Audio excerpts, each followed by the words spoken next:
Hi everyone, welcome to another video. We're making a mould of my baby dragon that I sculpted out of polymer clay. This is the silicone I'm using. It's by a company called Resin for Art. I have used it once before on a different mould I made and I wasn't happy with it. And unfortunately I'm not happy with this time either. Watch the video and find out why. My little dragon is sitting on some flat rolled out soft clay, it's not cooked or anything, and then I've just placed a cookie cutter into that soft clay slightly to make a little housing for the silicone to be poured into.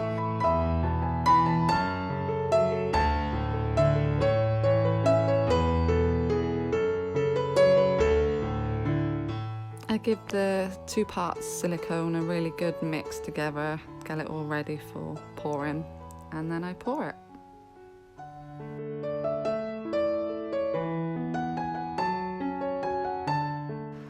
I did make up a couple of other little things to use the leftovers of this silicone in, but I won't be showing those in today's video, sorry. I did use a lighter to try and pop the bubbles and tapped it a little bit, but unfortunately this silicone is so thick it didn't help.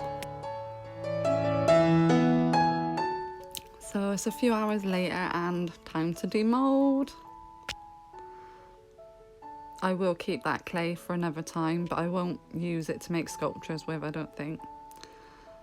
So it's a bit of a struggle getting him out, and I had to cut a little slit by where the horns are because the silicone joined.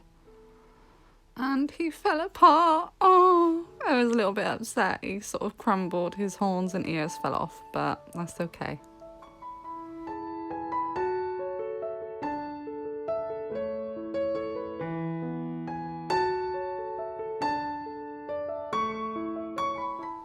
So you can't really see it here, but there are so many little holes from the bubbles in the silicone, it's unbelievable. Now I'm just getting everything ready to mix up my polyurethane resin. I am adding some dark blue glow-in-the-dark liquid pigment into a plastic cup, which I'll mix in with the resin shortly. Now I'm going to add some gold mica powder into my mould, just around the eyes mainly, and then a little bit everywhere, just a tiny bit for a shine.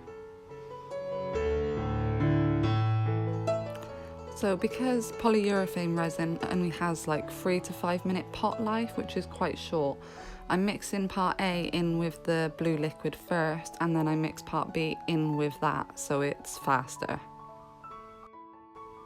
Because there's so many little bits in this mould, I am pouring a little bit in first and just sort of swooshing it around, and then I fill it up.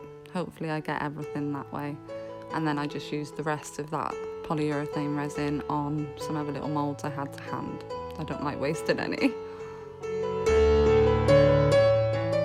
I can't think of a name for this little dragon, so if anyone has any ideas what we could call him, please let me know in the comments. Thank you.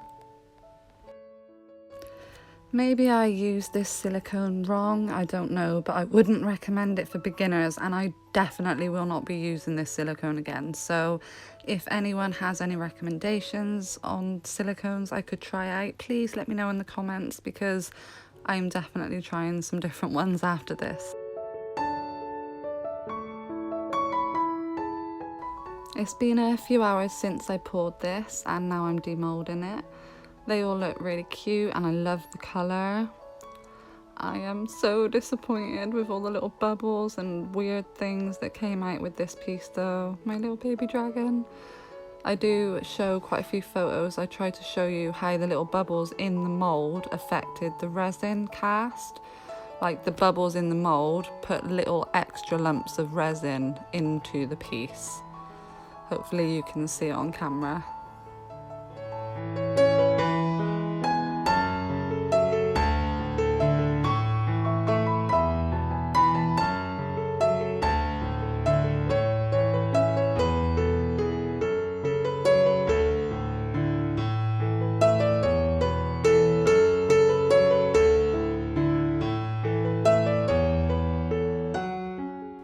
Here is a comparison of two photos, so you can see the extra bits of resin in the piece I just made, and that's why, those little holes in the mould.